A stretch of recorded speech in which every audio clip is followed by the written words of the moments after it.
So, ito na po tayo sa Pangadilan Falls. So, basically, hindi siya masyado yung falls na typically na nakikita natin.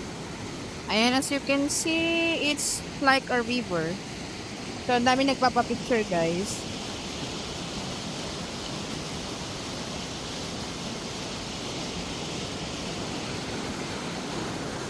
Ayan. So, malakas ang agos, guys, kasi malakas daw yung ulan kahapon. Ayan.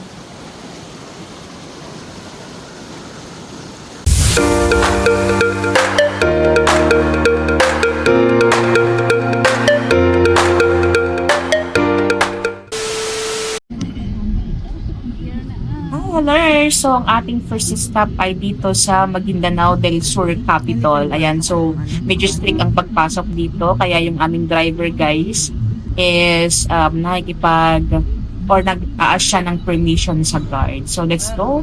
Mag-picture-picture tayo for our remembrance para naman may remembrance tayo soon. And explore natin ang capital ng Maguindanao del Sur. Let's go, guys!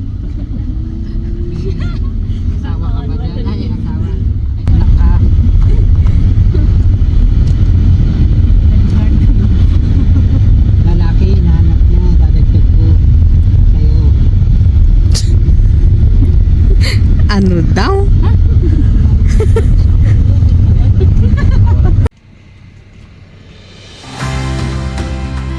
Provincial capital of Maguindanao del Sur, built by Governor Mangunda Dato. Yes.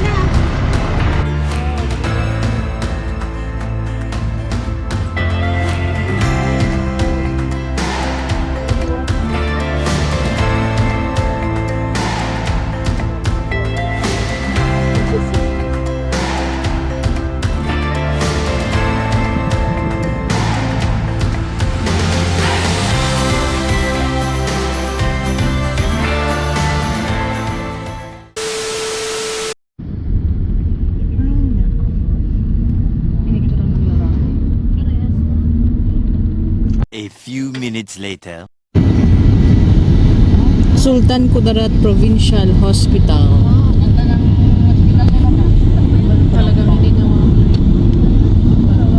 Tapos, ang tabi niya is Sultan Kudarat Capitol. Provincial capital of Sultan Kudarat. Yan, mas maganda mag-picture dyan.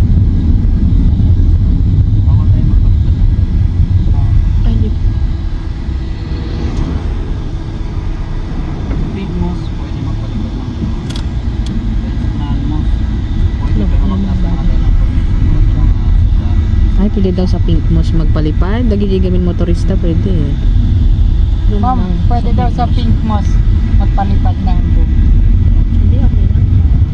Depende naman eh. Depende no trip na. Yung pag-set up kasi ang kami. Matagal. Yay!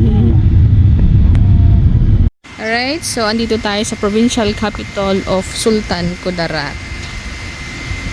Construction by Mangunda Dato, kaya pare-parehas yung structure niya, even on the hospital.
So, habang nasa biyahe kami, guys, ay nadaanan namin itong mga mansion.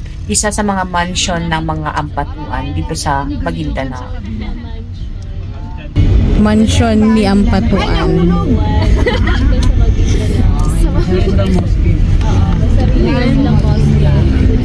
How about doon, guys?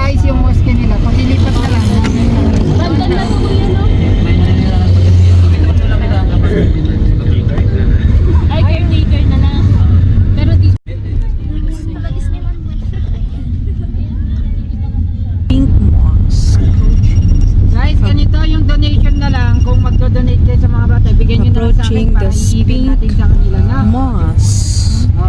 Ang ganda. Hindi tayo makapasok. Guys, yung pwede papasok naman si So we are here in the Pink Mosque. Yan. For the vlogger ang person. Ayan siya.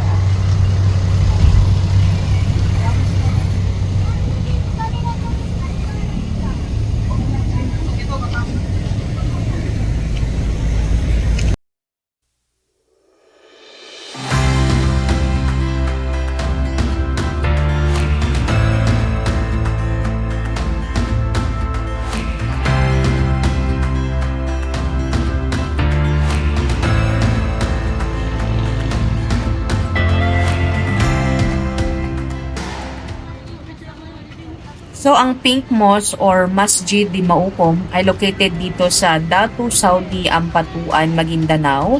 And this was initiated by Mayor di Maukom para mapalitan ang image ng mga taga Maguindanao. So, kinulayan nila itong pink dahil sinisimbolo nito ang peace, love, and also unity sa buong Maguindanao.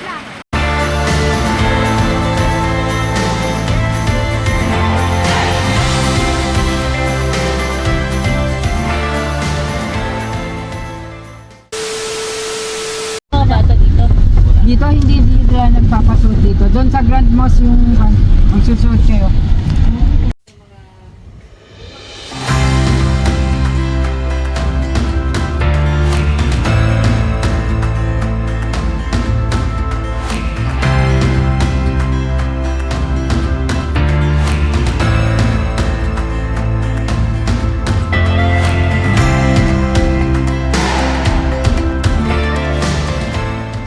Okay guys, so andito naman tayo ngayon sa White Mosque na isang sikat din na pasyalan dito sa Maguindanao del Norte. Ayan po siya. So bawal pong naka-short kaya hindi po tayo pumasok mga kaibigan.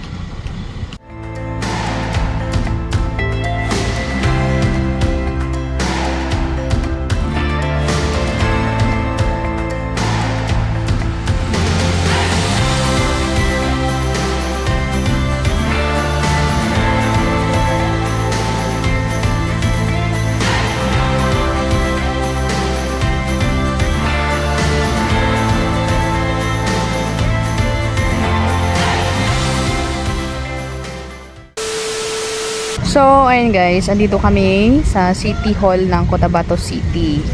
So, tinatawag nila itong People's Palace.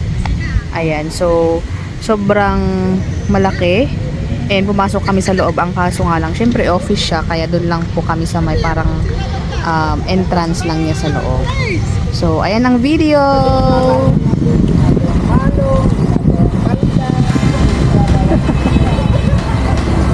Picture daw.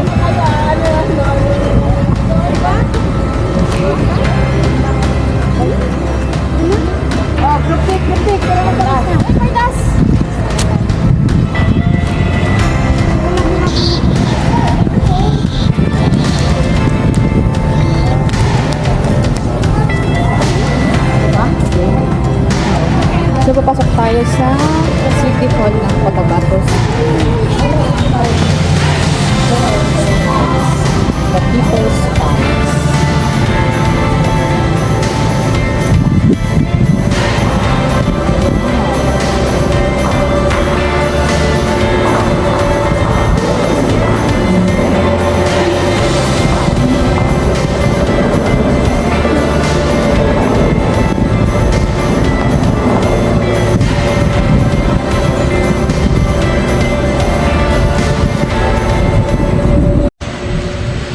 So, ganyan guys ang loob ng People's Palace ng Cotabato City.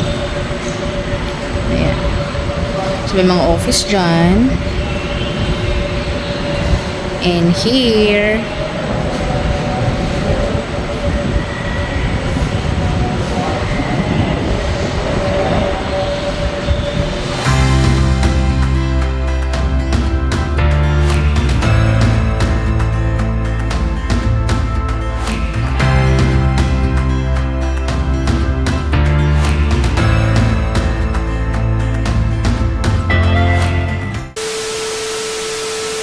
siya. So, kailangan nakasuot ng hijab. Hijab pa? Hijab. Hijab ate? Yeah, hijab. Kailangan magsuot ng ganyan kasi di po tayo pwedeng pumasok sa Grand Mosque. Hi! Yan sila.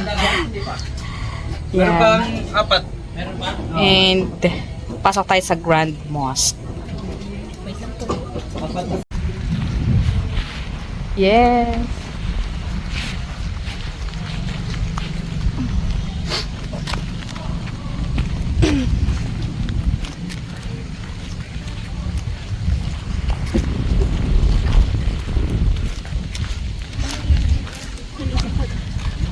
Ha?